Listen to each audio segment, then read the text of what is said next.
Hello everyone, my name is Sunny. Welcome to Sunny coaching classes. तो मैं आज आपको कंप्लीट दिखाने वाला हूं कि कैसे आपको प्रेफरेंस की फिलिंग करनी है, पीपीएमईटी की काउंसलिंग कैसे होती है, आपके जो भी बेसिक क्वेश्चंस हैं, कितने कॉलेज फिल करने चाहिए, कैसे कॉलेजेस को फिल करना है, कौन बच्चे काउंसलिंग फिल नहीं कर सकते, कौन से बच्चे काउंसलिंग फिल कर सकते हैं। मैं आपको सामने वेबसाइट खोल के अकेली अकेली जो प्रेफरेंस फिलिंग है वो दिखा भी दूंगा, और लास्ट में डेफिनेटली आप सबके क्वेश्चंस भी लिए जाएंगे।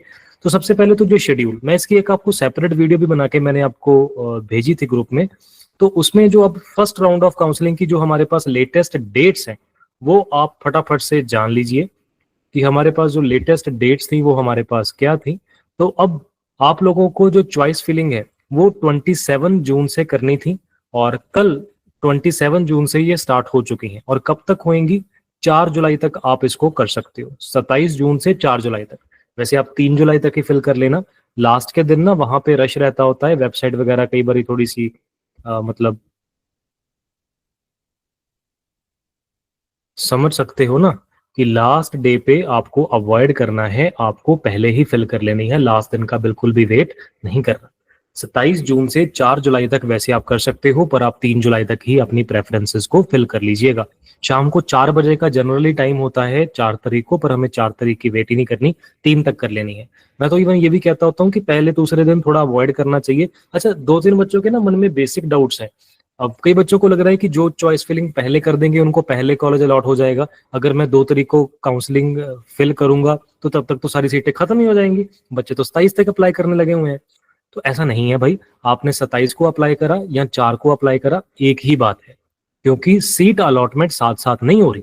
आप लोगों ने 4 जुलाई तक जो प्रेफरेंसेस फिल करी उनकी प्रोसेसिंग होनी है 5 से 7 को, मतलब 5 जुलाई से 7 जुलाई तक। और फिर जो सीट अलॉटमेंट होनी है, जो डेट आपको दी है वो 9 जुलाई की है। 9 जुलाई को ऑफिशियल साइट के ऊपर आपके पास पब्लिश करी जाएगी कि कौन किस बच्चे को कौन सा कॉलेज अलॉट होता है।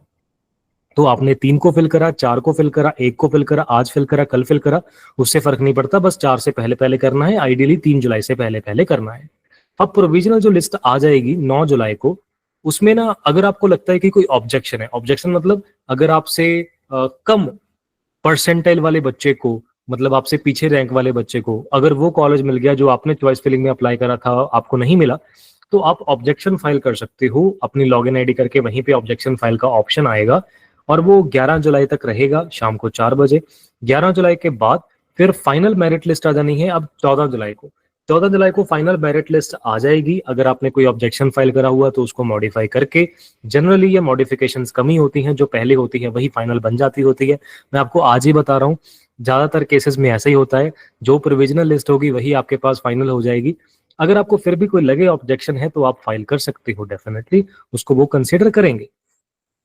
होती नहीं है जल्दी जनरली गलती, क्योंकि कंप्यूटर ऑपरेटेड है, किसी बंदे ने, किसी एक पर्सन ने थोड़ी ये काउंसलिंग मेरिट लिस्ट तैयार करनी है, ये आपकी जो चॉइस फिलिंग है उसके हिसाब से होनी है।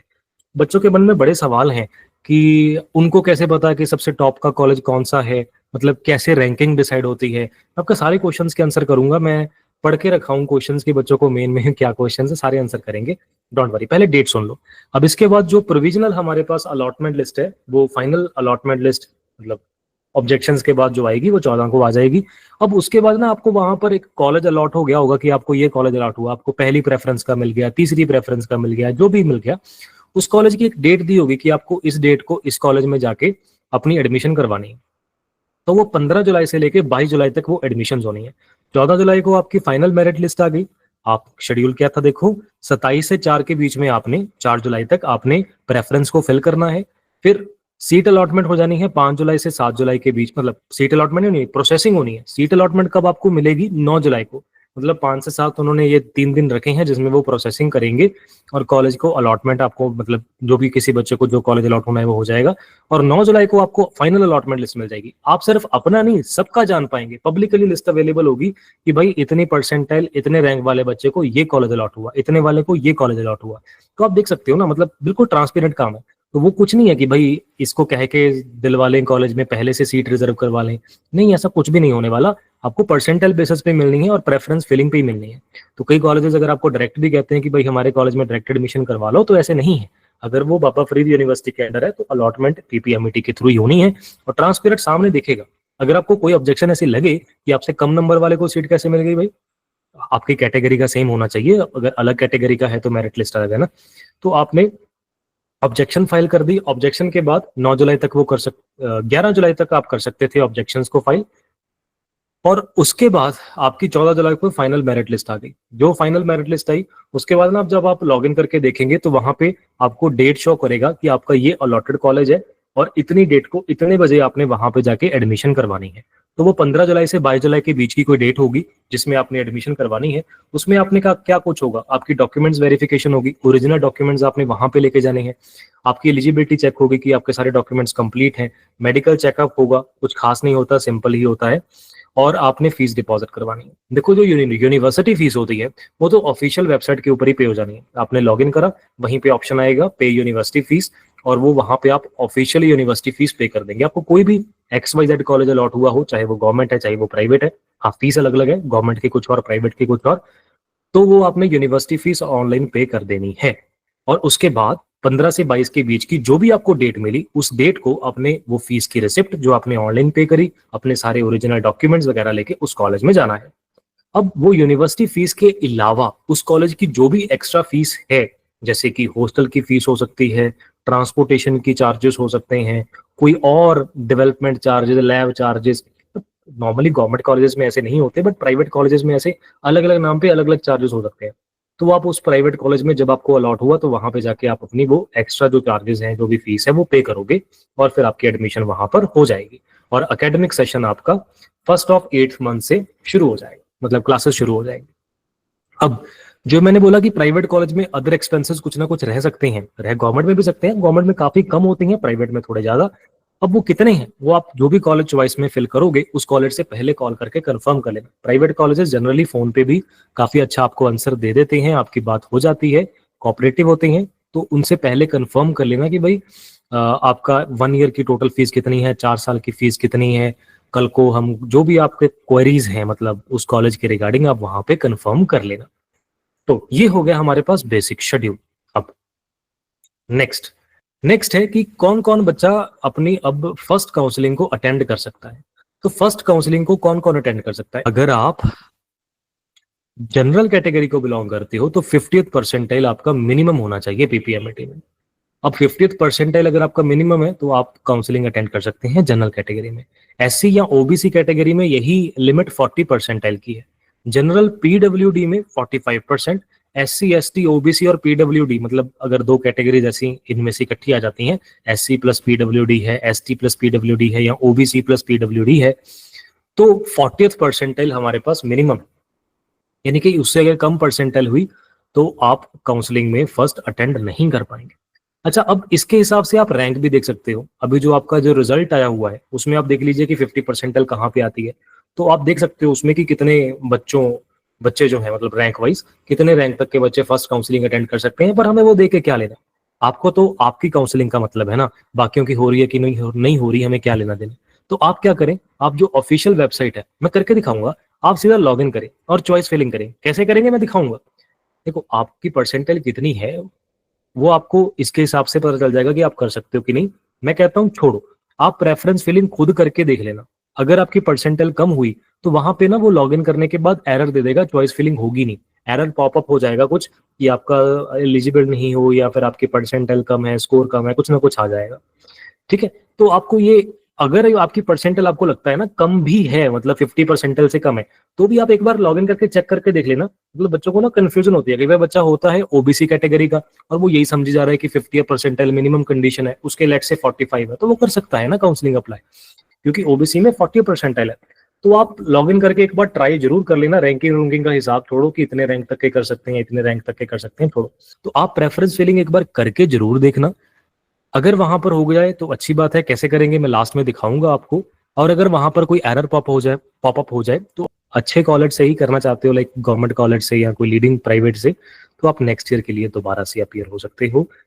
बाकी इसके बारे में थोड़ी सी एंड में और बातें करेंगे, फिलहाल मैं थोड़ा आगे चलता हूँ।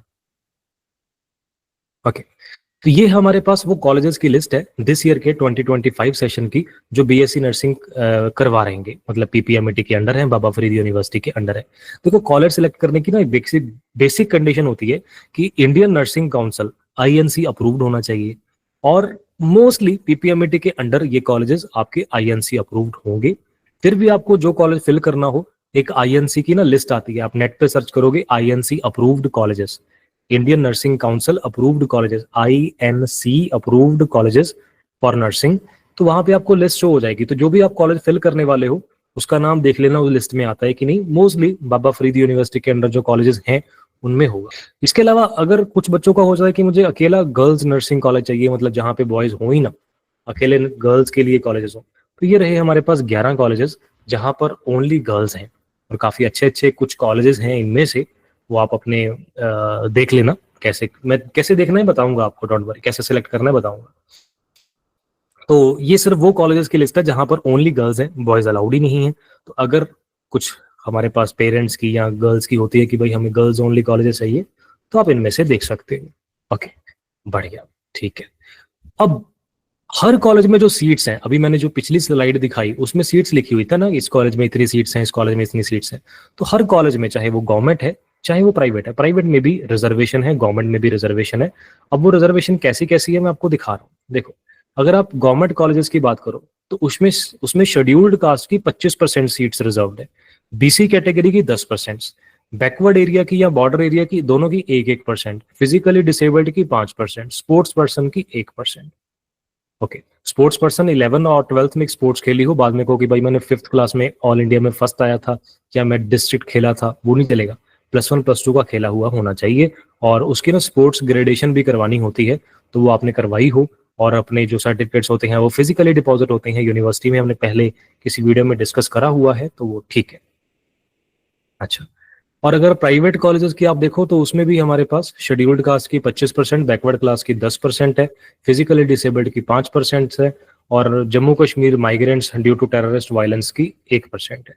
तो ठीक है, अब ये कैटेगरी के ना कोड्स हैं, लाइक जब मैं आपको अब कैटेगरी वाइज सीट दिखाऊंगा तो आप देखिए, जैसे इस कैटेगरी का हमारे पास, मैं बताना क्या चाहता हूँ, कैटेगरी के कोड है। लाइक आप जो भी कैटेगरी को लाई करते हो उसका कोड याद कर लो।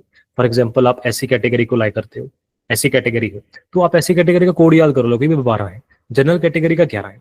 अच्छा, जो बच्चा ऐसी कैटेगरी का है वो जनरल कैटेगरी में भी है।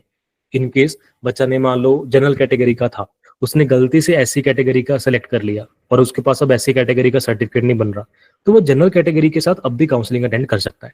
अगर मान लो गलती से ओबीसी सिलेक्ट हो गया, भाई ओबीसी का सर्टिफिकेट है नहीं, तो अब भी काउंसलिंग अटेंड कर सकता है जनरल कैटेगरी के साथ। तो मतलब कैटेगरी का बच्चा कैटेगरी की सीट तो ले ही सकता है, वो जनरल कैटेगरी की सीट भी ले सकता है। किसी बच्चे का रैंक अच्छा है तो वो अपनी कैटेगरी की छोड़ के चाहे तो वो जनरल कैटेगरी की भी ले ले। ये आप बताइएगा मुझे कि ये सही है, कैसे नहीं, ये आपके ऊपर है। ओके, तो कैटेगरी का कोड याद कर ले। मान लो आप बॉर्डर एरिया को बिलोंग करते हो, मतलब बॉर्डर एरिया का सर्टिफिकेट बना हुआ है, तो बॉर्डर एरिया का 15 कोड है, 11 कोड है जनरल कैटेगरी, तो आप 15 कैटेगरी का भी सीट ले सकते हो और 11 कैटेगरी की भी सीट ले सकते हो। तो ऐसे आप ये कोड याद कर सकते हो। आप इसका स्क्रीनशॉट लेके रख लीजिए।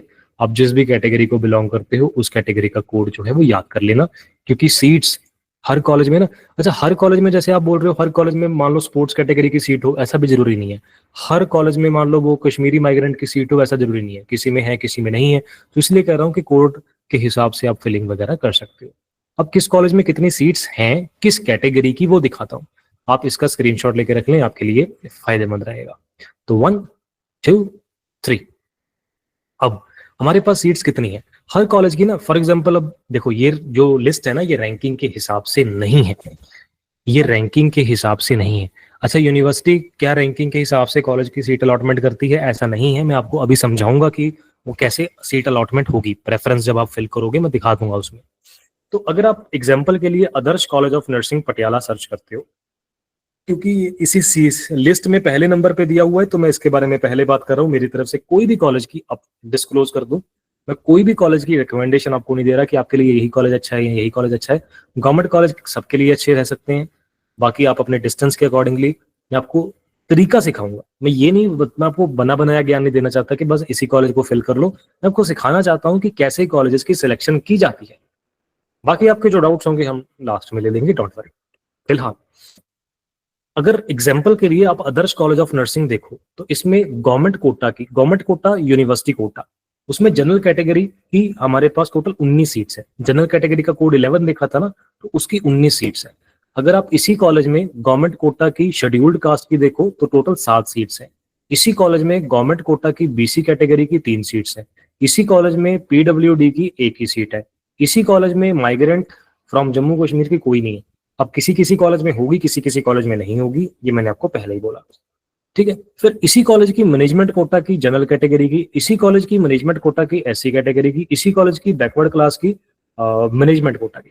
तो हम समझ ये पा रहे हैं देखो कि कोई भी कॉलेज अगर आप प्राइवेट उठाते हो तो उसमें दो कोटा देखने को मिलेंगे, एक होगा गवर्नमेंट कोटा और एक होगा मैनेजमेंट कोटा। दोनों में डिफरेंस क्या होता है? दो ही मेन डिफरेंस होते हैं। देखो, प्राइवेट कॉलेज में ना जनरली आमतौर पे आधी सीटें गवर्नमेंट कोटा की होती हैं और आधी सीटें मैनेजमेंट कोटा की होती हैं।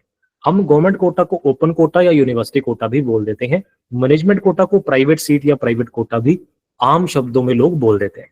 अब दोनों में डिफरेंस होता है थोड़ा सा कट ऑफ का।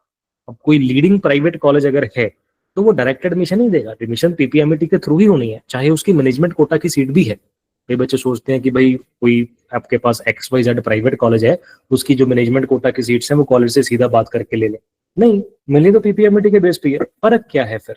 फर्क ये है कि उसी कॉलेज को अगर आप गवर्नमेंट कोटा के थ्रू लेते हो तो फीस थोड़ी सी कम होती है, उसी कॉलेज को जब आप प्राइवेट कोटा या मैनेजमेंट कोटा के थ्रू लेते हो तो फीस थोड़ी सी हाई होती है। अब ये थोड़ी की कोई डेफिनेशन नहीं, असल में डेफिनेशन थी, लेकिन प्राइवेट कॉलेजेस ने ना वो डेफिनेशन को थोड़ा एलिमिनेट कर दिया। असल में यूनिवर्सिटी फीस जो होती है वो जो यूनिवर्सिटी है वो डिक्लेयर करती है भाई कि गवर्नमेंट कॉलेज की इतनी होनी चाहिए, प्राइवेट कॉलेज की इतनी होनी चाहिए। लेकिन प्राइवेट कॉलेजेस जो अदर एक्सपेंसेस ले लेते हैं, लाइक हॉस्टल के चार्जेस हो गए, ट्रांसपोर्टेशन, बिल्डिंग फंड, ये फंड वो फंड, मतलब अब ऐसे घुमा फिरा के अलग अलग नाम लेके कुछ भी बन सकती हैं चीजें। तो वो डोनेशन हो सकता है, किसी का कोई एक्स्ट्रा रखा हो या कुछ भी। अब मैं मतलब ये किसी भी कॉलेज का नाम नहीं ले रहा, किसी को भी नहीं ये बोल रहा कि ये कॉलेज वो कॉलेज। कई कॉलेज बहुत अच्छे हैं, बहुत कम फीस भी रखते हैं, कई कॉलेजेस की फीस थोड़ी सी हाई रह सकती है। तो कहने का मतलब है कि कोई XYZ प्राइवेट कॉलेज में यूनिवर्सिटी कोटा और मैनेजमेंट कोटा में फीस में कितना डिफरेंस है, आप उस XYZ कॉलेज से पहले कंफर्म कर लेना चॉइस फिलिंग के।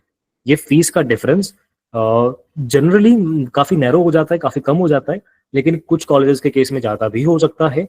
तो वो है जो मतलब बड़े लेवल के प्राइवेट कॉलेज है ना, उनकी मैनेजमेंट कोटा और जनरल कोटा की, ओपन कोटा की सीट्स दोनों फिल हो ही जानी है, तो उनकी फीस में भी थोड़ा ही डिफरेंस वो रखते हैं। बाकी कट ऑफ में भी कोई बहुत फर्क नहीं होता। जब बड़े प्राइवेट कॉलेजेस हैं जो मतलब वेल नॉन है, आप बताना मुझे वैसे वेल नॉन आपको कौन सा लगती है, प्राइवेट टॉप प्रायोरिटी आपके लिए प्राइवेट कॉलेज कौन से हो सकते हैं। तो उनमें कट ऑफ का भी देखोगे ना आप, मतलब अगर किसी XYZ कॉलेज में गवर्नमेंट कोटा की मान लो 94 परसेंटाइल कट ऑफ गई है, तो उसी कॉलेज की मैनेजमेंट कोटा की भी 91 92 परसेंटाइल गई होगी, 2-3% का फर्क होगा, जिसमें थोड़े अच्छे लेवल के जो प्राइवेट कॉलेजेस हैं। बाकी फीस का डिफरेंस डेफिनेटली रहता तो है। और कुछ प्राइवेट कॉलेजेस की मतलब अब क्योंकि काफी फीस हायर भी हो सकती है, कईयों की बहुत कम भी हो सकती है, खैर सबसे कम तो गवर्नमेंट कॉलेजेस की ही रहेगी। तो आप जो भी कॉलेज फिल करो ना, उस कॉलेज से पहले से उसकी फीस वगैरह कंफर्म कर लेना। मैं अब आपको कैटेगरी वाइज ये देखो पूरी सीट दिखा रहा हूँ, जैसे ये कॉलेज की ये 2 कॉलेज, अच्छा पूरी दिखा देता हूँ। तो हर कॉलेज की यहाँ पर दी हुई है भाई कि जनरल कैटेगरी कितनी है, SC कैटेगरी कितनी है, BC कैटेगरी कितनी है, यूनिवर्सिटी कोटा कितनी है, मैनेजमेंट कोटा कितनी है। अगर आपको ये लिस्ट चाहिए होगी तो मुझे बता देना, मैं आपको इसकी PDF जो है वो पिंड कमेंट में डाल दूंगा, आप वहां से इसको देख पाएंगे अगर आपको चाहिए हुई हो तो।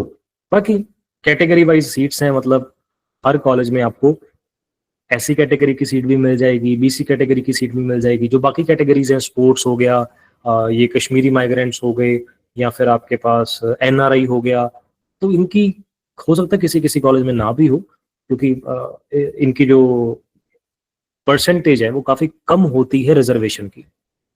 तो हर कॉलेज में आपको देखने को मिलेगी। ओके, ये हमारे पास हो जाती है कॉलेजेस की लिस्ट। अब इसमें से आपके टॉप प्रायोरिटी कॉलेजेस कौन कौन से हो सकते हैं, मैं उसको देखने का तरीका बताऊंगा आपको आज, कि ये तरीका है भाई कॉलेजेस को सिलेक्ट करने का।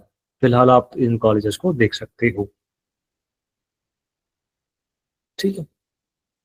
तो ठीक है,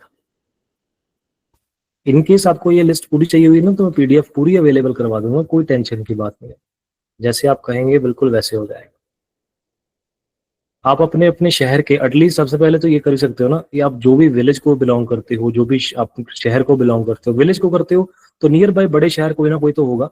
अपने 100 किलोमीटर के दायरे में जो भी बड़े बड़े शहर हैं उसके बड़े कॉलेजेस, जो बड़े लेवल के कॉलेजेस हैं मतलब नर्सिंग के, उनको देखो, शॉर्ट लिस्ट करो, इंक्वायरी करना शुरू करो, उनमें पता करना शुरू करो क्या सही है क्या गलत है, किसी का कैंपस क्या है क्या नहीं।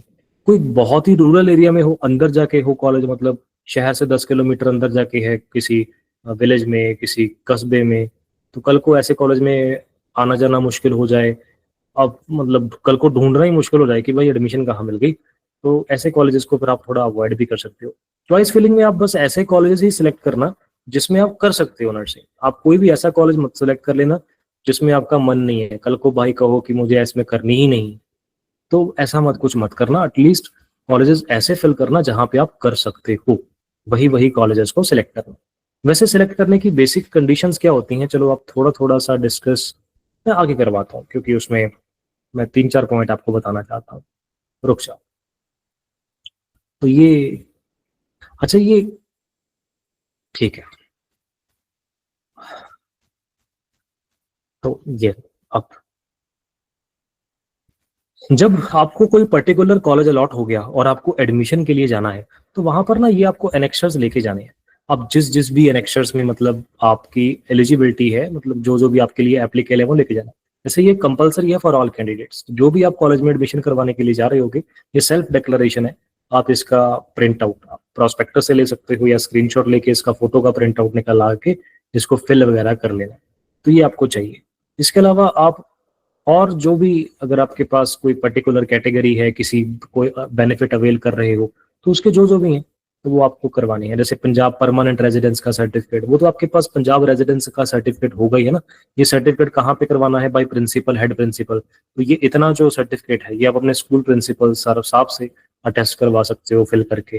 तो अब वही है, मतलब जो जो भी अब एक बार रीड आउट कर लेना, मतलब जो जो भी एनेक्सर्स में आपकी एलिजिबिलिटी बनती है उनको प्रिंट करवा के फिल करके, या जो भी उसका बनवाना है बनवा के सर्टिफिकेट ले जाना। एक गैप का सर्टिफिकेट भी इधर होता है, अगर आपका गैप था तो वो गैप का भी एनेक्शर है एक, वो आप यहाँ पर बनवा लेना उसके हिसाब से। बाकी अगर आप कैटेगरी की हो तो कैटेगरी के सर्टिफिकेट वगैरह वो सारा कुछ आपके पास होगा, तो वो आपने लेके जाना है। डिसेबिलिटी है तो उसका ये आपने बनवाना है। तो वो सब चीजें यहाँ पे सेल्फ एक्सप्लेनेटरी हैं, ये चीजें जहाँ पे लिखा हुआ कहाँ से बनवाना है क्या करना है। तो बस मतलब एक बार स्पेसिमेंस को, ये एनेक्शर्स को देख जरूर लेना, ताकि आपको पता चल जाए। अगर आपका गैप था तो ये मैंडेटरी है आपके लिए, सेल्फ अंडरटेकिंग ही है। इसको व्हाइट पेज पे प्रिंट लेके इसको फिल कर लीजिएगा। तो यहाँ पे आपका नाम आ जाएगा, यहाँ पे आपके पिताजी का नाम आ जाएगा, आपका पूरा एड्रेस आ जाएगा। आपने 10+2 कब करी थी, 2023-24 में करी थी, 24-25 में करी थी, 22-23 में करी थी, वो आपके स्कूल का नाम आ जाएगा जहां से करी थी। इन केस कॉलेज से करी थी तो उसका नाम आ जाएगा। ठीक है, तो मोस्टली यही होगा। अगर आपने कोई कोर्स ज्वाइन करके उसको ड्रॉप कर रहे हो तो फिर आप नीचे से ये फिल कर लेना। बस ये है कि आपको बीएससी नर्सिंग में एडमिशन करवाने से पहले उस कोर्स को छोड़ना होगा। इनकेस आप बीएससी कर रहे हो सिंपल किसी कॉलेज से, तो आपको ये फिल करके वो कॉलेज को पहले सरेंडर करना होगा अपना, मतलब वो आपको छोड़नी पड़ेगी डिग्री। उसके बाद आप यहाँ पर एडमिशन करवा सकते हो। और अगर आपने अभी तक गैप डाला है, मतलब कोई स्टडी नहीं करी है, मतलब कोई डिग्री नहीं करने लगे, लास्ट ईयर करा था वैसे ही ड्रॉप हो गया, बाहर जाने का प्लान था नहीं बना ड्रॉप हो गया, मतलब कोई डिग्री करने नहीं लगे, तो आप ये ऊपर का जो अंडरटेकिंग है ये आप बना के साथ में लेके जाइए। ये है गैप सर्टिफिकेट जो आपने बना के साथ लेके जाना है अपनी एडमिशन के टाइम पे। बाकी आप देख लेना और जो जिसमें भी आप एप्लीकेबल हो। अब प्रेफरेंस फिलिंग करनी कैसे है, ये है Baba Farid university of health sciences की ऑफिशियल वेबसाइट bfuhs.ggmch.org। इस पे जाना है। सबसे पहले ये हमारे पास कैप्चा आता है, इसको फिल कर लीजिएगा। कई बार फिर से आ जाता है, फिर से फिल कर लीजिएगा। ये आपकी ऑफिशियल वेबसाइट खुल जाती है। अब इस ऑफिशियल वेबसाइट के ऊपर ये एडमिशन नोटिस में, इस वेबसाइट के ऊपर आपको एडमिशन नोटिस में ही यहाँ पर click here to choice filling for first round of counselling for BSc nursing 2025 दिख जाएगा। ये हमारे पास, इस पे क्लिक कर देंगे आप तो ये खुल जाएगा। मैंने क्या बोला, आप ये जाएंगे एडमिशन नोटिस में, एडमिशन नोटिस पे आपने कहाँ पे क्लिक करना है, ये click here to fill online choices. अगर यहाँ पे नहीं करोगे तो नर्सिंग 2025 पे कर लोगे तो भी एक ही बात है, आप अल्टीमेटली वहां पे पहुंच गए। तो मैंने भी क्लिक कर दिया यहाँ पर। तो ये सामने एक पॉपअप आएगा आपके पास, ऑनलाइन चॉइस फिलिंग शुरू हो जाती है 27 जून से फर्स्ट राउंड ऑफ काउंसलिंग की। सेकंड राउंड ऑफ काउंसलिंग अभी आई नहीं है तो उसको छोड़ो। अब हमारे पास ये ना टाइम स्टैम्प दिया हुआ है पूरा, जो बहुत अच्छी बात है, आप लोग भी ध्यान से देख लें। 27 जून से 4 जुलाई तक आपने ये काउंसलिंग फिल करनी है, मतलब कि चॉइसेस फिल करनी है। 5 जुलाई से 7 जुलाई फिर इसकी अलॉटमेंट की प्रोसेसिंग होगी। फिर 9 जुलाई ऑनवर्ड्स, 9 जुलाई तक या 9 जुलाई को ही जनरली एक हमारे पास अलॉटमेंट लिस्ट आ जाएगी ऑफिशियल वेबसाइट के ऊपर, जहां पर आपको कौन सा कॉलेज अलॉट हुआ है वो पता चल जाएगा। अगर कोई ऑब्जेक्शन हुआ, ऑब्जेक्शन मतलब आपको लगता है आपसे कम मार्क्स वाले को सेम कैटेगरी में कोई कॉलेज अलॉट हो गया जो आपको नहीं हुआ, तो आप यहाँ पर कर सकते हो। और अगर मतलब 14 जुलाई तक आपकी जो फाइनल लिस्ट है वो आ जाएगी, अगर आपने कोई ऑब्जेक्शन फाइल करा, उसका कोई चेंज हुआ तो 14 जुलाई को आ जाएगी। उसके बाद आपकी एडमिशन शुरू हो जाएगी 15 से 22 में। उसमें अपने सारे ओरिजिनल डॉक्यूमेंट्स, फोटोकॉपीज, वो सब कुछ आपने लेके जाना है। यूनिवर्सिटी फीस ऑफिशियल वेबसाइट पे करनी है। एक डेट और टाइम दिया होगा, जिस भी कॉलेज को अलॉट करा गया है आपको, उस कॉलेज में जाके आपने वहां पे एडमिशन करवा लेनी है। और फिर उसके बाद आपका 1 मंथ से जो एकेडमिक सेशन है, क्लासेस शुरू हो जाएंगी। सेकंड काउंसलिंग इससे बाद ही होती होती है, क्लासेस शुरू हो चुकी होती हैं। कुछ दिनों का सिलेबस भी निकल जाता है उन बच्चों का जो सेकंड काउंसलिंग के थ्रू एडमिशन लेते हैं। तो वो है। अब अगर आपको अप्लाई करते टाइम या चॉइस फिलिंग के टाइम पे कोई प्रॉब्लम आती है, आप चॉइस फिलिंग किसी भी रीजन की वजह से नहीं कर पाते, तो आपने इस नंबर पे कॉल करनी है। कई बार वेबसाइट में कोई एरर आता है या कोई टेक्निकल एरर होता है, तो उसमें मैं कुछ नहीं कर सकता भाई, आप यूनिवर्सिटी को कॉल करें, वो वहां पे नंबर दिए हैं, एप्लीकेंट इंक्वायरी। अगर आपको अप्लाई करते टाइम कोई प्रॉब्लम परेशानी आए तो यहाँ पे आप कॉल कर सकते हो। वर्किंग आवर्स में करिएगा, डेट टाइम लिखा हुआ है, ठीक। अब यहाँ पे आपने क्लिक करना है log in for applicant for choice. यहाँ पे नहीं करना, यहाँ पे कॉलेजेस वाले करेंगे अपनी सीट्स की डिस्ट्रीब्यूशन के लिए। आपको यहाँ पे करना log in for applicant for choice, click करा। अब आपको रजिस्ट्रेशन आईडी और पासवर्ड पूछेगा। जो भी आपके पास रजिस्ट्रेशन आईडी और पासवर्ड है, जहां पे भी मतलब जब आपने फॉर्म फिल करा तो आपको कुछ ना कुछ तो रजिस्ट्रेशन आईडी पासवर्ड मिला था ना, वो आपने फिल करना है। अब देखो मैंने तो फॉर्म फिल करा नहीं है, तो thanks to our student Sahajdeep, जिसने हमें अपना रजिस्ट्रेशन आईडी और पासवर्ड शेयर करा, और हम सैंपल के तौर पे उसका अकाउंट ओपन करके आपको चॉइस फिलिंग जो है वो सिखा देंगे। और मेरी रिक्वेस्ट है, आप अपनी आईडी लॉगिन करके सारे जाने करिएगा। एंड थैंक्स अलॉट सहज। आप प्लीज कल दोबारा अपनी लॉगिन करके अपना चेंज कर लेना, क्योंकि मैं जब करूंगा तो ऊपर नीचे हो जाएगा, तो आप बाद में इसको चेंज कर लीजिएगा। ओके, अब मैं बताता हूं इसके आगे की बात, कि इसके आगे आपको क्या करना है। नीचे आपकी डिटेल भी शो कर रहा होगा, आपका नेम, फादर्स नेम आप चेक कर सकते हो कि भाई आपका ही है। अगर आप सीट्स वगैरह देखना चाहते हो यहाँ से देख सकते हो। चॉइस फिलिंग आपकी यहीं पे होनी है। फॉर एग्जांपल आप बीएससी नर्सिंग प्रोग्राम में ही करना चाहते हो, आपने कोई भी कॉलेज जो है वो सिलेक्ट करना है। You can select any college.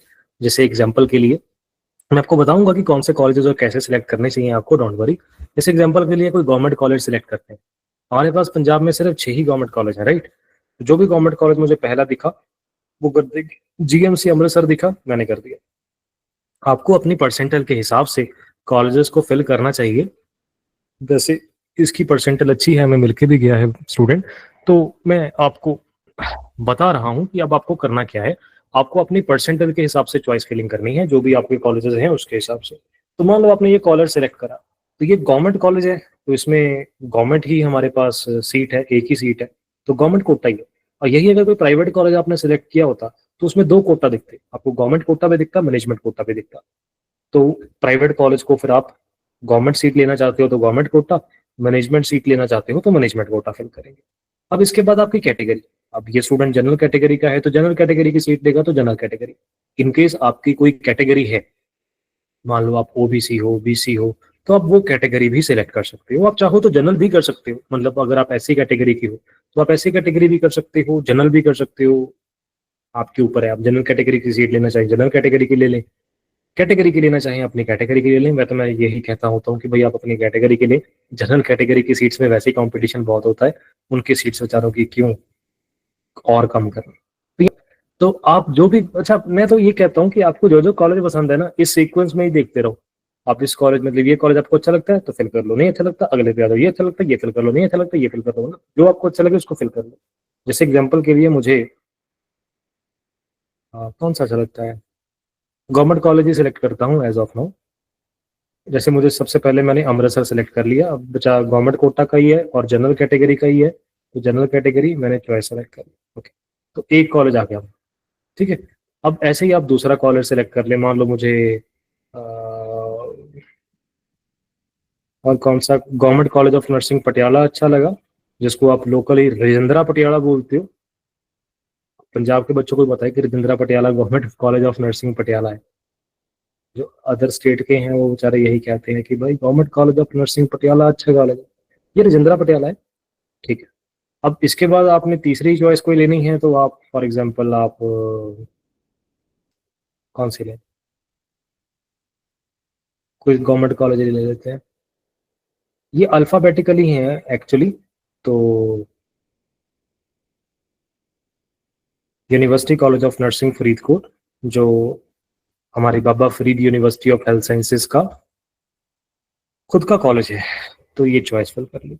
अब ये तीनों कॉलेज वैसे अच्छे हैं, इनमें ज्यादा कंपटीशन, तीनों में ही कंपटीशन होता है वैसे तो। जनरली अमृतसर और पटियाला की कट ऑफ थोड़ी हाई जाती है, किसी साल फरीदकोट की भी हाई चली जाती है। कई बार बच्चे ये सोचते हैं कि भाई फरीदकोट यूनिवर्सिटी का कैंपस है, सबकी पहली चॉइस वो। कई बार कईयों की पटियाला और अमृतसर होती है। वैसे तीनों कॉलेज अच्छे हैं। अब इन तीनों की ही कट ऑफ वैसे हाई जाती है। आपने ऐसे मान लो फिल कर लिया, अब आपको लगता है कि नहीं यार मुझे फरीदकोट ऊपर रखना है, तो प्रायोरिटी अप पे क्लिक कर ले। तो ये आपका फरीदकोट ऊपर आ गया। मान लो फरीदकोट को पहले नंबर पे लेके जाना है तो प्रायोरिटी अप कर लें, फिर ऊपर आ गया। मान लो आपको लगता है कि नहीं अमृतसर को नीचे लेके जाना है तो प्रायोरिटी डाउन कर दो, अमृतसर नीचे आ गया। ठीक है, ऐसे आप कर सकते हो। ये बहुत ही ज्यादा ध्यान से करने वाली चीज है भाई। बहुत ही ज्यादा ध्यान से करने वाली का मतलब ये है कि आपने इसको ना सीक्वेंस बहुत ध्यान रखना है। सीक्वेंस में आप फेर बदल नहीं कर सकते। फेर बदल मतलब आप देखो, मैं आपको दो तीन सिनेरियो बताता हूँ। अच्छा, एक तो सबसे पहले ये बता दूं कि कई बच्चों का ये है कि इसमें टॉप का कॉलेज कौन सा है, ये यूनिवर्सिटी को कैसे पता चलेगा। जो बच्चों का मुझे क्वेश्चन आ रहा था कि भाई किस कॉलेज की कट ऑफ हाई रखनी है, यूनिवर्सिटी को कैसे पता। यूनिवर्सिटी को नहीं पता भाई, और किसी को नहीं पता। किसी को नहीं पता इस बार किस कॉलेज की कट ऑफ हाई रहेगी। लेकिन 100+ प्राइवेट कॉलेज, 6 गवर्नमेंट कॉलेज, मैं इतना तो अब कह सकता हूँ एक्सपीरियंस के साथ कि ये वो 3 कॉलेज हैं जिनकी कट ऑफ सबसे हाई रहेगी। सारे गवर्नमेंट प्राइवेट कॉलेजेस में से इन्हीं की कट ऑफ हाई रहती है। हर बच्चे की पहली दूसरी चॉइस में से यही कॉलेज होते हैं अक्सर। बहुत कम बच्चे हैं जो प्राइवेट कॉलेजेस में, जैसे अभी इसने शायद प्राइवेट कॉलेज कोई फर्स्ट चॉइस पे रखा हुआ था, कई बच्चे रखते हैं ऐसे, पर मोस्टली ये हमारे पास टॉप प्रायोरिटीज होते हैं। अब किस कॉलेज की मेरिट हाई रहेगी, मतलब किस कॉलेज को प्रेफरेंस यूनिवर्सिटी देगी, वो ऐसा कुछ भी नहीं है भाई।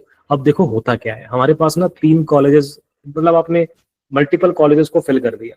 तो मैं पहले कॉलेज ए में देखूंगा, मतलब एक कॉलेज XYZ देखूंगा। ठीक है, फिर मैं कॉलेज ABC देखूंगा। मैं नहीं देखूंगा, मतलब यूनिवर्सिटी देखेगी। यूनिवर्सिटी भी क्या देखेगी, उन्होंने प्रोग्राम बना लिया, अपने आप ही देखा जाएगा। फिर कॉलेज DEF देखा गया मान लो। तो वो क्या करते हैं, वो देखते हैं कि कॉलेज XYZ में कौन कौन से बच्चे ने अप्लाई करा है, मतलब किस किस बच्चे की प्रेफरेंस लिस्ट में XYZ फर्स्ट प्रायोरिटी है। तो मान लो वैसे 100 बच्चों ने XYZ फर्स्ट प्रायोरिटी भरा हुआ है और XYZ में लेट से 50 सीट्स है। वैसे तो ना इनमें 50-60 सीट्स टोटल है। उसमें जनरल कैटेगरी की कितनी रहती हैं वो आप देख सकते हो, मैंने आपको कैटेगरी वाइज सीट दिखाई थी। 30 के आसपास ही होंगी, 30, 32, 35। उससे भी कम हो सकती हैं, किसी किसी में तो 25-30 भी हो सकती हैं। चलो, तो एनी हो, किसी कैटेगरी की कितनी सीट्स हैं उसके हिसाब से मान लो XYZ कॉलेज में 30 सीट्स हैं जनरल कैटेगरी की, और जनरल कैटेगरी के 100 बच्चों की फर्स्ट प्रेफरेंस XYZ कॉलेज है। तो उन 100 बच्चों में जो टॉप 30 सीट्स हैं, मतलब मैं ये मान रहा हूं, ये अज्यूम कर रहा हूं कि इसमें 30 सीट्स हैं जनरल कैटेगरी की, और 100 बच्चों ने इसमें अप्लाई कर दिया, मतलब 100 बच्चों की फर्स्ट प्रेफरेंस ये कॉलेज है। तो इस कॉलेज के लिए जो 100 बच्चों ने फर्स्ट प्रेफरेंस रखी है, उसमें से सबसे ज्यादा नंबर वाले जो 30 बच्चे हैं उनको ये कॉलेज अलॉट हो जाएगा। ये कॉलेज की सीट्स फिल हो गई, ये डन हो गया। फिर इस कॉलेज पे आ जाते हैं। इस कॉलेज में भी मान लो 30 सीट्स हैं, और इसमें देख लेते हैं कितने बच्चों ने अप्लाई करा। लेट से इस कॉलेज में 80 बच्चों ने अप्लाई करा। ऐसे हजारों बच्चे होंगे अप्लाई करने के लिए, मैं एग्जाम्पल के लिए कम नंबर ले रहा हूँ। तो 80 में से जो टॉप 30 बच्चे हैं वो इस कॉलेज में फिल हो गए, बात खत्म। फिर ऐसे अब आपने मान लो पहले नंबर पे ये, दूसरे पे ये, तीसरे पे ये फिल करा, तो इस कॉलेज की जो ऐसे ही मेरिट लिस्ट बनेगी, मतलब इस कॉलेज में जितने बच्चों ने अप्लाई करा हुआ एज अ फर्स्ट प्रेफरेंस, उसमें आपको भी कंसिडर किया जाएगा। अगर आपका नाम उसमें आ गया तो आपको वो कॉलेज अलॉट हो गया, बात खत्म। मान लो आपसे ज्यादा नंबर वाले बच्चों ने ये कॉलेज फर्स्ट प्रेफरेंस भरी हुई, तो उनको वो कॉलेज अलॉट हो गया, आपको वो नहीं हुआ, तो आपकी ये चॉइस खत्म हो गई, क्योंकि आपको ये कॉलेज अलॉट ही नहीं हुआ। फिर आपका जो दूसरा कॉलेज है, ऐसे ही दूसरे कॉलेज की मेरिट लिस्ट बनेगी। अब इस दूसरे कॉलेज की मेरिट लिस्ट में भी बच्चे देखे जाएंगे। अगर आपसे कम नंबर वालों ने अप्लाई करा हुआ, आपसे ज्यादा नंबर वालों ने अप्लाई करा हुआ, मतलब आपका नंबर बीच में आ गया कहीं, तो आपको ये कॉलेज अलॉट हो गया, बात खत्म। लेकिन अगर आपके नंबर कम है, मतलब आपका रैंक पीछे है या परसेंटाइल कम है उन बच्चों से जिन बच्चों ने ये कॉलेज भरा हुआ है अपनी प्रेफरेंस में, तो उनको अलॉट हो गया और आपको नहीं मिला, आपकी बात खत्म।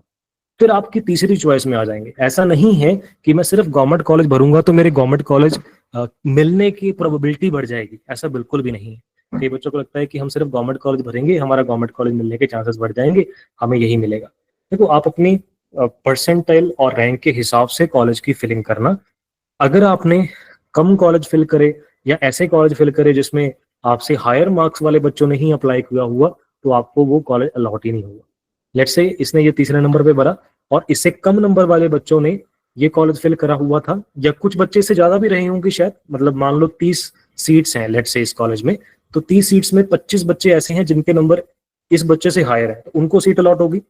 उसके बाद इसका नंबर आ गया, इसको भी सीट अलॉट होगी, इसको इस कॉलेज में एडमिशन मिल गई, बात खत्म। लेकिन अगर ऐसा ना हो, अगर 30 के 30 बच्चे इससे हायर मार्क्स वालों ने इस चॉइस को फिल करा हुआ, तो इसको ये भी कॉलेज अलॉट नहीं हुआ, फिर इसको कोई भी कॉलेज अलॉट नहीं हुआ, फिर इसको अगली काउंसलिंग की वेट करनी पड़ेगी। इसलिए कह रहा हूं कि आप अपनी परसेंटाइल के हिसाब से कॉलेजेस को सिलेक्ट करना कि जो आपको मिल जाए। ठीक है। अगर आप कैटेगरी को बिलोंग करते हो तो यही कॉलेज आप ओपन कैटेगरी में भी सिलेक्ट कर सकते हो, और अपनी जो भी आपकी कैटेगरी है स्पोर्ट्स SC BC उसमें भी सिलेक्ट कर सकते हो। अच्छा, इसके साथ ही अगर हमें लेट्स से कोई और कॉलेज भी भरना है, कोई भी प्राइवेट कॉलेज, देखो मैं कोई प्राइवेट कॉलेज XYZ इसमें से सिलेक्ट करूंगा ना, तो बच्चे इशारा समझ जाते हैं कि यार ये कॉलेज भरना है, ये भरना है। मान लो मैं प्राइवेट की जगह आपके पास कोई प्राइवेट ही भरते हैं, क्योंकि उसमें दो ऑप्शन आएंगे ना दिखाने के लिए, तो मैं वैसे ही, मैं देखो पहले नंबर पे जो दिखा वो भर देता हूँ, दूसरे वाला भर सकता हूँ, तीसरे वाला भर सकता हूँ, कोई भी भर सकते हो। मैं एमी सबसे लास्ट वाला जो है वो भर देता हूँ, मुझे पता भी नहीं सबसे लास्ट वाला कौन सा है, मुझे नहीं पता वो अच्छा है कि बुरा है, मैं आपको क्राइटेरिया बताऊंगा चेक करने का कि कैसे दिखना है, अच्छा है बुरा है। पर चलो रैंडमली ये जो भी कॉलेज है ये हमने देखा।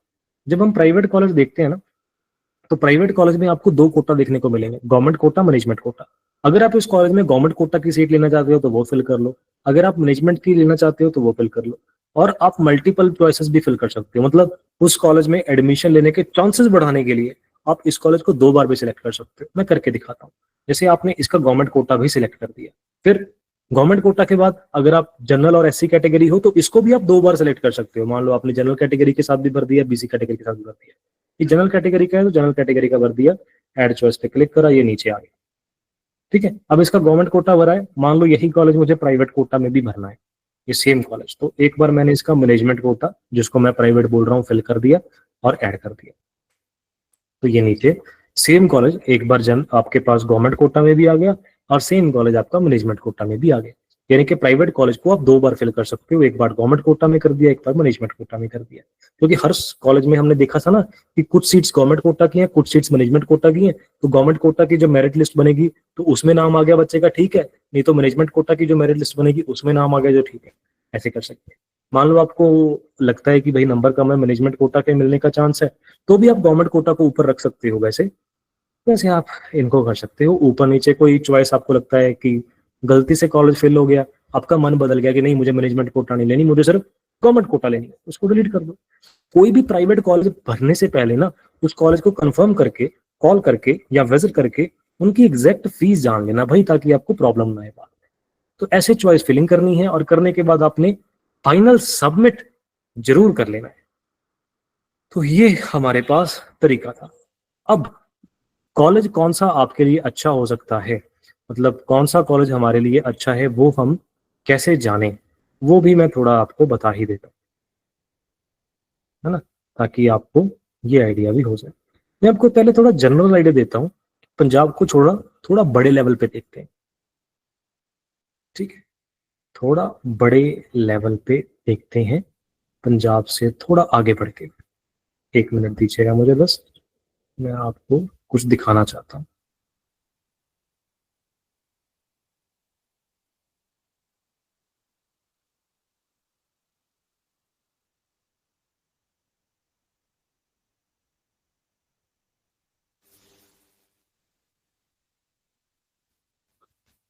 देखो, कॉलेज कोई भी सिलेक्ट करने से पहले ना कुछ मैं आपको 2-3 बातें बताना चाहता हूँ। ये खुद मैंने थोड़ा सा एक डेवलप करा आपको दिखाने के लिए कि कैसे कॉलेजेस को सिलेक्ट करना होता है। मैं थोड़ा सा ना अब बाहर निकल आता हूँ पंजाब से, क्योंकि आपको बीएससी नर्सिंग करनी है, ये जरूरी नहीं है कि आपको पीपीएमईटी के अंदर ही करनी है। आप बीएससी नर्सिंग के लिए बेस्ट क्या है वो बताता हूँ। इसमें पीपीएमईटी भी कवर हो जाएगा, लेकिन थोड़ी बड़ी चीजें, मतलब थोड़े बड़े लेवल पे सोचते हैं, अपने लेवल से थोड़ा ऊपर उठ के। मुझे 2 घंटे से ज्यादा टाइम लगा है इस प्रोग्राम को ऐसे डेवलप करने में। मुझे मजा आता है तो मैंने चलो कर दिया। तो अब थोड़ी बातें ध्यान से समझिएगा। देखो, आपको कोई भी कॉलेज अगर बीएससी नर्सिंग के लिए सिलेक्ट करना है ना, सबसे पहले आईएनसी का अप्रूवल देखना होता है। मतलब किसी बच्चे का लेट से स्कोर कम है और वो सोचता है कि नहीं यार, पीपीएमईटी के अंदर अगर मुझे नहीं मिल रही तो मैं किसी प्राइवेट कॉलेज को डायरेक्ट कॉन्टेक्ट करके देख लेता हूँ। तो वो प्राइवेट कॉलेज कई बार पीपीएमईटी के अंडर आता नहीं है, तो वो डायरेक्ट एडमिशन देने को रेडी हो जाते हैं। तो ऐसे कॉलेज में एडमिशन करवाने से पहले ये चेक कर लेना, आईएनसी की ऑफिशियल वेबसाइट ये रही, वहां पे आप जाके चेक कर लेना कि भाई वो कॉलेज अप्रूव्ड है कि नहीं। इंडियन नर्सिंग काउंसिल का अप्रूवल होना बेहद जरूरी है। अगर अप्रूव्ड नहीं है तो भाई छोड़ दो, अगर अप्रूव्ड है तो आप आगे बढ़ो। ठीक है। अब कुछ ऐसे कॉलेजेस जिनको आप अवॉइड कर सकते हो, सबसे पहले तो आईएनसी की वेबसाइट के ऊपर, यानी कि आईएनसी अप्रूव्ड कॉलेज नहीं है अगर, उसको अवॉइड करो। चाहे वो पंजाब में हो, चाहे वो पंजाब के बाहर हो, आईएनसी अप्रूव्ड कॉलेज नहीं है तो ऐसे कॉलेज को अवॉइड करना चाहिए।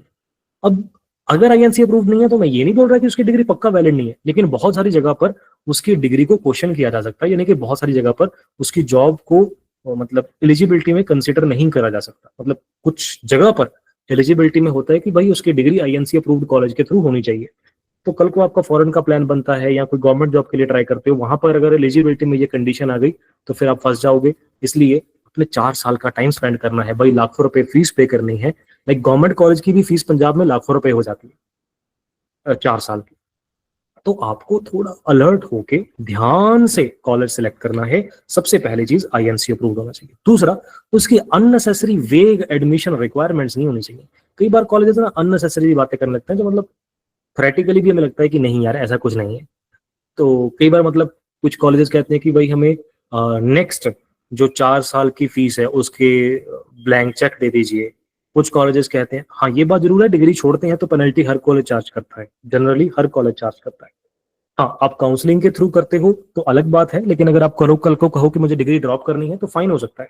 तो जिस भी कॉलेज में आप एडमिशन लेने वाले हो उस कॉलेज से पहले से कंफर्म कर सकते हैं। इनफैक्ट जो कॉलेज आप चॉइस फिलिंग में फिल करने वाले हो वो पहले से उस कॉलेज से कंफर्म कर लो कि कल को अगर हमें ये करना है। देखो, अगर आपको नर्सिंग पूरी करनी है फिर तो कोई टेंशन की बात नहीं है, लेकिन अगर आपको कल को है कि ड्रॉप करने का है तो आप उस कॉलेज से कंफर्म कर सकते हो और उस कॉलेज की पूरी फीस पहले से कंफर्म कर लेना। कोशिश करें कि उसका खुद का हॉस्पिटल हो, उसका खुद का नहीं है तो उसके नियरेस्ट कोई हॉस्पिटल हो जिसमें उसकी ट्रेनिंग लगती है। कई बार ना कॉलेज के अपना हॉस्पिटल नहीं होता तो वो कह देते हैं कि हाँ भाई लगती है, कोई बात नहीं। मतलब आप ना कॉलेज से जब बात करोगे आप तभी जज कर लोगे कि वो सही कह रहे हैं, कैसे कह रहे हैं, कैसे नहीं। क्योंकि अगर किसी कॉलेज की मान लो आपको लगता है ना कि ट्रेनिंग वगैरह नहीं हो रही हो, तो कॉलेज मतलब कुछ प्रॉपर आंसर नहीं देगा। अगर आपका, देखो, अगर कॉलेज के साथ हॉस्पिटल है, आपको पता है बड़े लीडिंग लीडिंग प्राइवेट कॉलेजेस हैं जिनके खुद की हॉस्पिटल्स हैं। अब जैसे Rajendra Patiala government medical college Patiala की बात कर रहे हैं तो खुद का हॉस्पिटल है कितना बड़ा। गवर्नमेंट मेडिकल कॉलेज अमृतसर की बात कर रहे हैं, उनका खुद का हॉस्पिटल इतना बड़ा, पता है हमें। ऐसी प्राइवेट कॉलेजेस में आपको पता है वैसे तो। पर किसी कॉलेज के साथ अगर हॉस्पिटल नहीं है, मैं ये नहीं बोल रहा कि उसको टोटली अवॉइड करो, आप उस कॉलेज से कंफर्म करो कि सर आपकी ट्रेनिंग कहाँ लगती है। बीएससी नर्सिंग ना प्रैक्टिकल डिग्री है। अकेली पढ़ाई किताबी अगर हमने सीख भी ली ना तो उससे नर्सिंग की जॉब नहीं लगेगी। नर्सिंग की जॉब तब लगेगी भाई हमें अगर हमें अच्छे से काम आता है, सीखा हुआ है। सीखा जाएगा प्रैक्टिकल करके। तो प्रैक्टिकल कहाँ पे होगा? आपका हॉस्पिटल्स में जब आपकी ट्रेनिंग लगेगी। तो आप कोशिश करें उस कॉलेज से बात करें, ये बताइए सर आपका जो ट्रेनिंग है वो कहाँ लगती है। आप 1-2 बार पूछ सकते हैं, नंबर बदल के उनसे पूछ सकते हैं, विजिट करके पूछ सकते हैं। अगर वो हर बार बोलते हैं ना कि हमारी ट्रेनिंग इस एबीसी हॉस्पिटल में लगती है और आपको पता है वो एबीसी हॉस्पिटल काफी बड़े लेवल का अच्छा हॉस्पिटल है, तो ठीक है ना भाई, कोई प्रॉब्लम नहीं है। आप ऐसे कॉलेज को सिलेक्ट कर सकते हो। ऐसे कॉलेज में नर्सिंग करना कोई बुरी बात नहीं है, अच्छी है। लेकिन आप पहली बार पूछते वो बोलते हैं एबीसी कॉलेज में लगती है, एबीसी हॉस्पिटल में लगती है। दूसरी बार पूछते हैं वो आनाकानी करते हैं कि हाँ लगती है, नाम नहीं बताते। तीसरी बार वो किसी और ही का नाम बता देते हैं। तो आप थोड़ा सा अलर्ट हो सकते हो कि भाई कुछ तो गड़बड़ है, दया कुछ तो गड़बड़ है। ठीक है, हॉस्पिटल अगर है तो बहुत अच्छी बात, नहीं है तो क्लियर आंसर होना चाहिए उनके पास, भैया इस हॉस्पिटल में ट्रेनिंग लगती है। फिर आप थोड़ा सा इंफ्रास्ट्रक्चर देख लो, वो मान लो कॉलेज इतना पुराना या ऐसा है कि वहां पे लेटेस्ट इक्विपमेंट ही नहीं है, आपको कुछ देखने को नहीं मिल रहा है कि भाई लेटेस्ट। देखो डिग्री में ऐसा ना कि मेडिकल में जो प्रोफेशन है वो टेक्नोलॉजी हर साल बदलती जा रही है यार। आज से 10 साल पहले जैसे ऑपरेशंस होते थे, सर्जरीज होती थी, आज वैसे थोड़ी होती है। आज से 5 साल पहले जैसे होती थी, आज थोड़ी ऐसी होती है। टेक्नोलॉजी हर साल डेवलप हो रही है, लेटेस्ट टूल आ रहे हैं, लेटेस्ट इक्विपमेंट है। अगर आपको लेटेस्ट इक्विपमेंट टूल्स के बारे में नॉलेज होगी तभी कल को जॉब अच्छे से कर पाओगे। कल को आप इंटरव्यू देने जाते हो हॉस्पिटल में, तो वहां पे आपको बोलते हैं कुछ भी कॉलेज का नाम, मतलब आपको कुछ भी इंस्ट्रूमेंट का नाम देके कि ये आपके सामने इंस्ट्रूमेंट रख दिए कि बताओ इनमें से ये इंस्ट्रूमेंट का नाम क्या है, या ये इंस्ट्रूमेंट बताओ कौन सा है। पता तो हो ना भाई, लेटेस्ट टेक्नोलॉजी का नाम का पता होगा तभी हमें पता चले। ठीक है ये, तो इंफ्रास्ट्रक्चर अच्छा हो, लेटेस्ट उनके टेक्नोलॉजी की इंप्लीमेंटेशन हो, अच्छी बात है। अनरियलिस्टिक प्रोमिसेस से बचें। कुछ प्राइवेट कॉलेज अगर आपको कहते हैं कि भाई बीएससी नर्सिंग के बाद हम आपका 10 लाख का पैकेज लगवा देंगे, हम आपको इतने की पक्का जॉब दिलवा देंगे, हमारे कॉलेज से डिग्री करो आपको पक्का पीआर ही दिलवा देंगे फॉरेन की, ऐसी मतलब पता है ना कि ऐसी बात तो कोई नहीं सकती। आप 100% प्लेसमेंट की गारंटी कैसे ले सकते? अनरियलिस्टिक प्रॉमिस अगर कोई करता है तो आप ऐसे को अवॉइड कर सकते हो। तो ये बात है। ओके, अब ये कोई फास्ट क्राइटेरिया नहीं है कि भाई इतनी बेड होनी चाहिए, इतनी मतलब हॉस्पिटल हो फिलहाल के लिए, वही अच्छी बात है। अब ये चीजों को ना मैंने थोड़ा सा जनरलाइज करा, मतलब पूरे इंडिया के जो टॉप लीडिंग नर्सिंग कॉलेजेस हैं उनको थोड़ा जनरलाइज करके मुझे ऐसा पता चला कि टॉप नर्सिंग कॉलेजेस में सबसे ऊपर एम्स दिल्ली आता है। वैसे बाकी के एम्स भी अच्छे हैं पर एम्स दिल्ली की रैंकिंग सबसे ऊपर आती है। फिर पीजीआईएमईआर चंडीगढ़, जो अभी आप पीजीआई चंडीगढ़ का एग्जाम भी देने वाले हो 27 जुलाई को, वो हमारे पास ऊपर आ जाता है। फिर सीएमसी हॉस्पिटल अच्छी हैं, ऐसे जिपमर अच्छा है, तो बाकियों को आप मतलब ये कोई फिक्स्ड रैंकिंग नहीं है, मतलब ऊपर नीचे आप ये ऊपर नीचे हो सकते हैं, वो आप अपने हिसाब से देख सकते हो, मतलब ये टॉप रीडिंग पे आ जाते हैं। तो आपको बस चाहे पंजाब में आपने नर्सिंग के कॉलेज सिलेक्ट करने हो तो ये चीजें थोड़ी थोड़ी मेन देख लो कि एकेडमिक वहां पर कैसे है, फैकल्टी कैसे है, जो टीचर्स पढ़ाने वाले हैं आप फैकल्टी का थोड़ा देख सकते हो कि भाई उनकी क्वालिफिकेशंस क्या है, कौन पढ़ाते हैं, क्या है क्या नहीं, फैकल्टी फिक्स है कि नहीं। कई बार कुछ कॉलेजेस ने ना टेम्परेरी फैकल्टीज रखी होती हैं जिनको मतलब उनके परमानेंट नहीं होते। इस साल टीचर कुछ और है, पिछले साल कोई और थे, उसके पिछले साल कोई और है, तो आप थोड़ा सा अलर्ट हो सकते हो कि भाई सेम टीचर्स क्यों नहीं है, जो पिछले साल पढ़ाए उनको क्यों सेम नहीं, मतलब थोड़ा देख सकते हो फैकल्टी के बारे में। इंफ्रास्ट्रक्चर देख लो, थोड़ा प्लेसमेंट के रिकॉर्ड्स देख लो। हालांकि कोई जरूरी नहीं होता कि हर कॉलेज आपको 100% प्लेसमेंट दे, बहुत सारे कॉलेज नहीं भी देते, तो वो कोई ये नहीं है कि 100% प्लेसमेंट होनी ही चाहिए। 100% प्लेसमेंट मुझे तो वैसी फेक चीज लगती है, क्योंकि देखो मैंने अगर आपकी कोई 5-7 हजार की जॉब लगवा भी दी तो वो क्या है यार उसका प्लेसमेंट का, तो वो मतलब ठीक है, मतलब ज्यादा इसके ऊपर डिपेंड नहीं होना चाहिए। स्टूडेंट्स की सेटिस्फेक्शन चेक कर लो, उस कॉलेज को विजिट करके वहां से देख लो, कंफर्म कर लो कि भाई बच्चे वहां पे सेटिस्फाइड है कि नहीं। वहां पे रिसर्च की आगे अगर आपको फर्दर पढ़ाई की अपॉर्चुनिटीज नजर आती है कि नहीं। आप ये भी ट्राई कर सकते हो कि कॉलेज कोई ऐसा सिलेक्ट करो जो अकेला बीएससी नर्सिंग नहीं बाकी के प्रोग्राम भी करवाता हो, जैसे वो एमएससी नर्सिंग भी करवाता हो, जैसे वो इसके अलावा और बहुत कुछ है ना, अकेला यही थोड़ी है। बीएससी नर्सिंग के अलावा एमएससी नर्सिंग करवाता हो या पैरामेडिकल कोर्सेज करवाता हो, अगर वो कॉलेज एमबीबीएस बीडीएस या कोई और मेडिकल डिग्री करवाता है तो और भी अच्छी बात है। मतलब वो कॉलेज अकेला बीएससी नर्सिंग के ऊपर डिपेंडेंट नहीं है। जो कॉलेज ना मान लो एमबीबीएस भी करवाते हैं और नर्सिंग भी करवाते हैं, तो ऐसे कॉलेज को अपनी रैंकिंग का बड़ा खतरा होता है। उनका मेन टारगेट तो फिर भाई एमबीबीएस है ना, वहां पर एमबीबीएस के लिए वो वहां पे फीस काफी हाई होती है, तो वो कॉलेज अपनी रैंकिंग खराब नहीं होने देना चाहता, वो अपना रिव्यू नहीं खराब होने देगा। तो ऐसा कॉलेज जो है वो आपको अच्छा एटमॉस्फेयर ही देगा। बाकी की मेडिकल डिग्रीज अगर वहां पे प्रेजेंट है तो वो आपके लिए एक बड़ा अच्छा ग्रीन फ्लैग हो सकता है कि हाँ ये कॉलेज सही है। अब फीस वगैरह तो आपको पता ही है वैसे प्रोस्पेक्टस में, बाकी ये मैंने बताया हुआ है। बाकी मैंने तो ये कैलकुलेटर भी बना दिया था भाई कि लेट से आपकी अगर 50,000 रुपया लेट से फीस है, मैं शायद इसको वेबसाइट पे पब्लिश ही कर दूं, बट काफी अच्छी चीज बन गई। तो 4 साल की फीस कितनी लगेगी आप वहां पे कैलकुलेट कर सकते हो। अब अकेली ये नहीं होती ट्यूशन फीस, तो ट्यूशन फीस हुई, इसके अलावा एडिशनल फीस अलग अलग रह सकती होती है, तो ठीक है। तो हॉस्टल फीस हो सकती है, एग्जाम की फीस, ये वो आप ये छोड़ो, एग्जाम फीस जो भी लेंगे ठीक है, बुक्स यूनिफॉर्म ये सब कुछ ठीक है। हॉस्टल की फीस आप कंफर्म कर लें कि उस कॉलेज में हॉस्टल के चार्जेस कितने हैं। ट्रेनिंग की अगर कोई एक्स्ट्रा फीस चार्ज कर रहे हैं तो वो कंफर्म कर सकते हो। फैकल्टी अगर आप देखना चाहते ही हो तो कोशिश करें कि वहां पर जो पढ़ाने वाले टीचर्स हैं वो अकेले बीएससी नर्सिंग क्वालिफाइड ही ना हो भाई, मास्टर्स करी हो, बीएड करी हो, मास्टर्स हो, उनके पास नर्सिंग के लाइसेंस हो एक्टिव जैसे जो भी हैं, और क्लिनिकल उनका एक्सपीरियंस अच्छा है, मतलब काफी टाइम से पढ़ा रही हैं। स्टूडेंट टू फैकल्टी रेशो अच्छी है, मतलब ऐसे तो नहीं कि भाई 100 बच्चे को एक ही टीचर लगा हुआ है, उनकी डिवीजन करी हुई है, सारा कुछ है। ठीक है, इंफ्रास्ट्रक्चर में मतलब कॉलेज की बिल्डिंग काफी अच्छी है कि नहीं, हॉस्पिटलाइज्ड है उनके साथ, मतलब हॉस्पिटल है कि नहीं, लेबोरेटरीज है कि नहीं, लाइब्रेरी, ऑडिटोरियम, मतलब सब कुछ देख सकते हो। तो वो चलो सब कुछ ठीक है। तो मेन मेन चीजें आप लोगों ने लिस्ट ऐसे तैयार करनी है, फिर उनमें से आईएनसी अप्रूव्ड कॉलेजेस को सिलेक्ट करना है, फिर आपने उनकी हॉस्पिटल्स की फैसिलिटी देखनी है कि उनके पास है कि नहीं, फिर आप ऐसे कॉलेजेस का फीस स्ट्रक्चर कंपेयर कर सकते हो सके तो उन कॉलेज में विजिट भी कर सकते हो।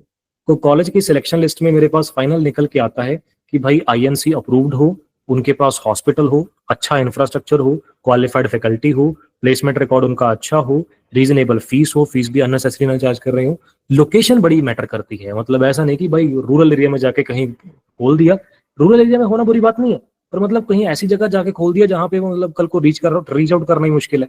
हर बार घर वाले ड्रॉप करके आएंगे, पिक करेंगे, जरूरी थोड़ी है। बहुत बार एक ही पेपर होगा, पेपर में छुट्टियां होंगी, तो आपको खुद अकेले को जाना पड़ सकता है।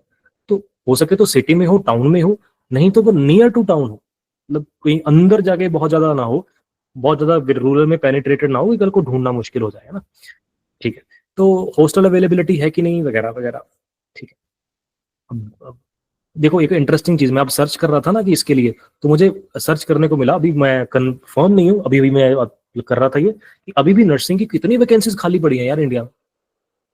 तो कल को जॉब अपॉर्चुनिटीज आपके पास नर्सिंग के बाद काफी नजर आती हैं। अगर आप पढ़ना चाहते हो तो एमएससी कर लो, पीएचडी कर लो, एडमिनिस्ट्रेशन के कोर्स कर लो, या कुछ स्पेशलाइजेशन के कोर्सेज होते हैं।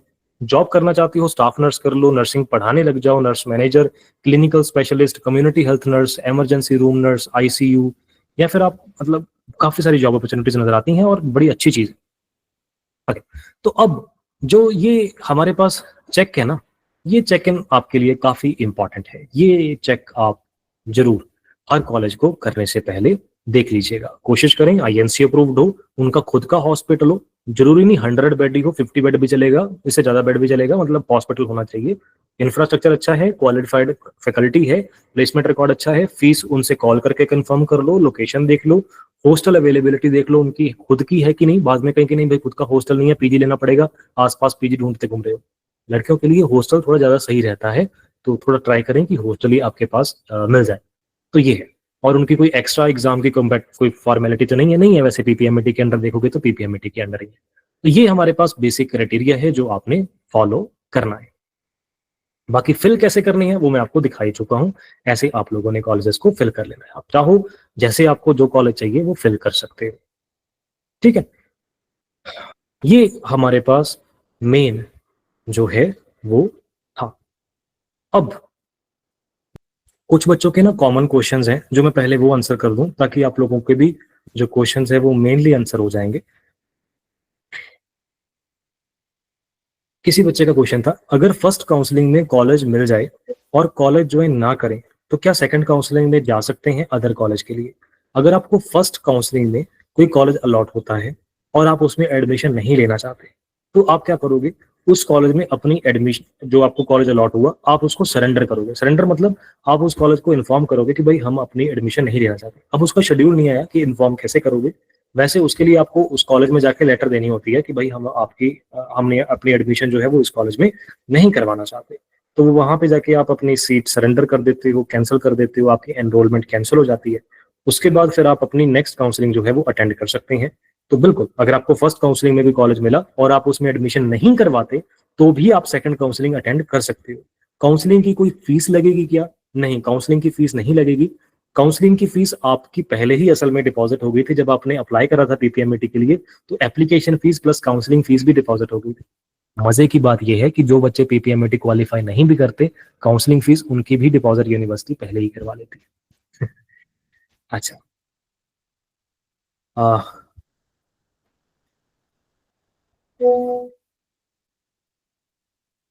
अच्छा, कुछ बच्चे कहते हैं कि पीजीआई का एग्जाम भी देना है, तो यहाँ पे अगर आपको कोई टॉप लीडिंग का गवर्नमेंट कॉलेज मिलता है या आपका पसंदीदा कॉलेज मिलता है, बिल्कुल पसंदीदा, फिर तो आप उस कॉलेज में एडमिशन करवाओ।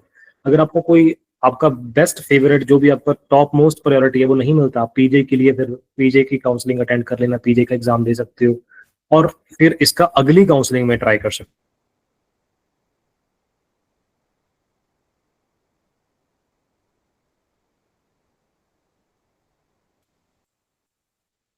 ठीक है। अगर आप चाहते हो ना कि इन कॉलेजेस की जो एग्जैक्ट यूनिवर्सिटी फीस कितनी कितनी है, मैं उसकी भी सेपरेट वीडियो आपको दे दूंगा।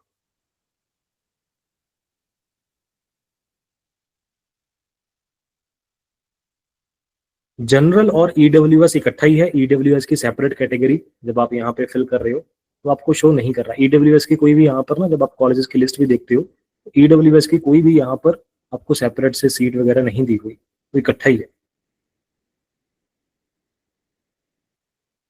ठीक है, तो ये है। काउंसलिंग की कोई टाइमिंग क्या है? काउंसलिंग की कोई टाइमिंग नहीं है भाई। आप काउंसलिंग कभी भी अप्लाई कर सकते हो, जैसे डेट है बस कि इतनी डेट से पहले पहले करनी है, वो आप थोड़ा सा ध्यान रखेंगे। इसके अलावा कॉलेजेस, आप अगर आपका परसेंटाइल कम है तो ज्यादा कॉलेजेस को फिल जरूर कर लेना, इतनी आप लोगों से रिक्वेस्ट है।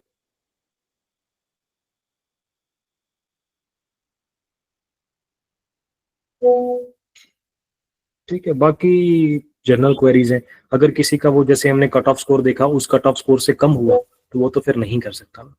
ये हमारे पास मेन जो है वो कॉलेजेस के बारे में था। इसके अलावा आपके जो भी क्वेश्चंस हैं आप पूछ सकते हैं। मेरी तरफ से ये अभी के लिए इतना काफी है। Thank you so much for attending.